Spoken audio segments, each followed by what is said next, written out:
Indeks harga saham gabungan atau IHSG mencatatkan pelemahan tajam sepanjang pekan lalu, seiring meningkatnya tekanan eksternal dan aksi jual investor asing. IHSG turun 6,6% dalam sepekan setelah ditutup, merosot 3,38% ke level 7.129.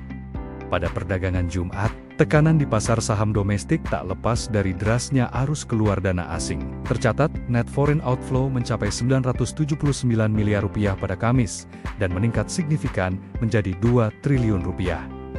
Pada Jumat, aksi jual ini terutama terfokus pada saham-saham berkapitalisasi besar, khususnya sektor perbankan dan energi. Berdasarkan riset Stockbit, dikutip Minggu, konsentrasi outflow pada saham-saham big caps ini mencerminkan memburuknya persepsi investor global terhadap aset berisiko di Indonesia. Salah satu pemicu utama pelemahan IHSG adalah tekanan pada nilai tukar rupiah. Mata uang domestik sempat menyentuh level terendah sepanjang masa atau all-time low di Rp7.315 per US dollar pada perdagangan intraday Kamis kemarin. Tekanan terhadap rupiah semakin diperparah oleh kenaikan harga minyak global yang kembali menembus level psikologis USD 100 per barel. Lonjakan ini dipicu oleh gangguan pasokan melalui Selat Hormuz yang masih berlanjut, sehingga meningkatkan kekhawatiran pasar terhadap stabilitas pasokan energi global.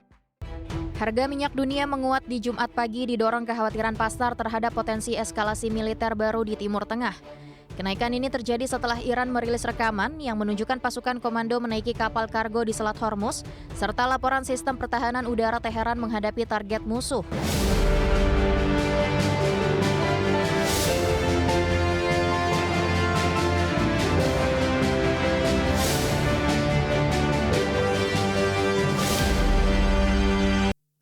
Informasi komoditas harga minyak menguat jelang akhir pekan didorong kekhawatiran ke potensi eskalasi militer baru yang ada di Timur Tengah. Harga emas stabil namun berpotensi mencatatkan penurunan mingguan, sementara harga batu bara kembali memanas dipicu harga minyak yang kembali melonjak. Harga minyak dunia menguat di Jumat pagi didorong kekhawatiran pasar terhadap potensi eskalasi militer baru di Timur Tengah. Kenaikan ini terjadi setelah Iran merilis rekaman yang menunjukkan pasukan komando menaiki kapal kargo di Selat Hormuz, serta laporan sistem pertahanan udara Teheran menghadapi target musuh. Melansir Reuters, harga Brent naik 1,17% di $106,3 per barel. Minyak WTI menguat 1,12% di $96,92 per barel. Brent dan WTI sebelumnya melonjak lebih dari 3% hingga 5% di Kamis.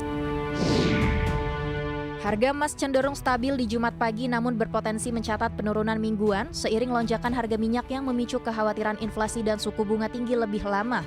Khususnya Brent crude sudah melonjak lebih dari 18% sepanjang pekan ini, dipicu masih terbatasnya aktivitas di Selat Hormuz meskipun gencatan senjata telah diperpanjang. Melansir Reuters, harga spot emas naik tipis 0,1% di 4.697 per dolar Amerika dan secara mingguan harga emas turun 2,6%. Harga batu bara makin membara dengan memperpanjang tren positif dengan menguat 7,3% dalam 3 hari terakhir. Merujuk Refinitiv, harga batu bara kontrak Mei di Kamis ditutup di $129,1 Amerika per ton, melonjak 1,06%.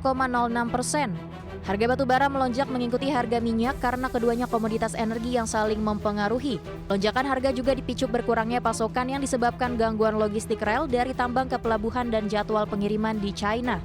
Dari berbagai sumber untuk IDX Channel.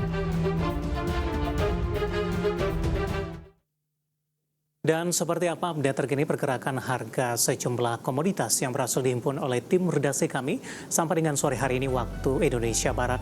Dapat Anda saksikan grafis di layar televisi Anda pemirsa di mana minyak WTI menguat di 0,45% di $96,23 Amerika per barrel. Nikel melemah di 0,04% di $18.683 Amerika per metrik ton. Emas melemah di 0,70% di $4.691 Amerika per troy ounce. Sementara CPO menguat di 0,15% di Rp4.568 Malaysia per tonnya. Dan selanjutnya mari kita coba simak beberapa sentimen yang berkembang di sepanjang perdagangan hari ini yang berhasil dihimpun oleh tim redaksi kami dan diproyeksikan akan mempengaruhi pergerakan indeks harga saham gabungan. Dan informasinya apa saja? Mari kita coba simak rangkumannya berikut ini. Presiden Amerika Serikat Donald Trump mengumumkan gencatan senjata antara Lebanon dan Israel diperpanjang selama 3 minggu.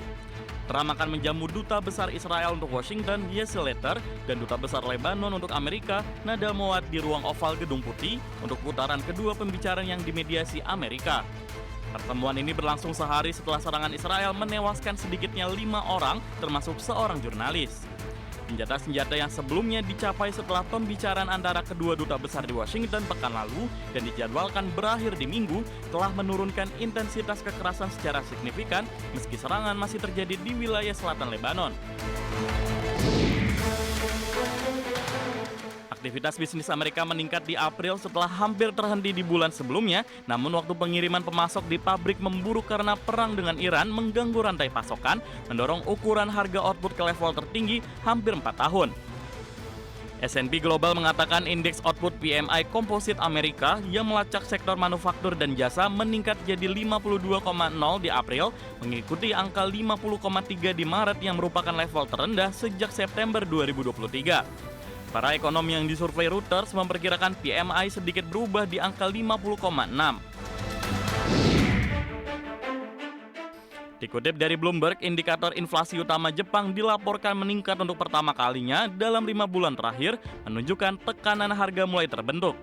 Kementerian Urusan Dalam Negeri dan Komunikasi melaporkan indeks harga konsumen IHK, inti yang tidak mencakup bahan makanan, segar naik 1,8% year on year di Maret. Angka ini melampaui estimasi rata-rata ekonom sebesar 1,7% dan lebih tinggi dibandingkan kenaikan 1,6% di bulan sebelumnya. Melambatnya penurunan harga bensin menjadi faktor pendukung utama kenaikan indeks tersebut. Dari berbagai sumber untuk IDX Channel.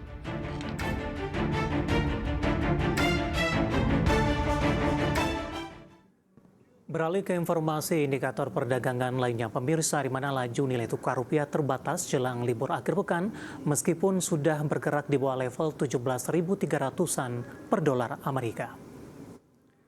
Dikutip dari data Artia hingga Jumat siang tadi, rupiah melemah tipis di 0,01% di 17.279 per dolar Amerika, di mana sebelumnya rupiah dibuka menguat di 0,12% di 17.260 per dolar Amerika.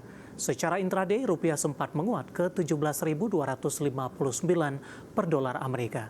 Sementara indeks dolar Amerika di Jumat pagi tadi menguat tipis di 0,04% di 98,780, melanjutkan tren penguatan di sesi sebelumnya dengan mengalami kenaikan di 0,18% di 98,770. Dolar Amerika saat ini tetap berada di jalur penguatan mingguan, mingguan pertama dalam 3 pekan terakhir sekitar 0,59% setelah negosiasi damai antara Amerika dan Iran belum menunjukkan kemajuan yang berarti.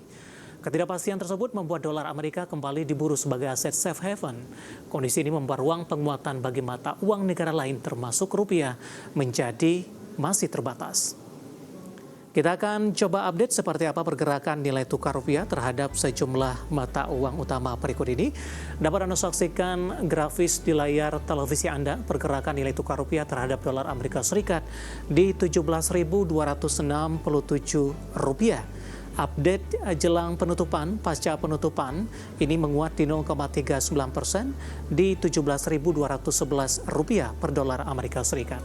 Kemudian terhadap euro di 20.253 rupiah, pound sterling di 23.249 rupiah, kemudian terhadap yen Jepang di level 108,10 rupiah.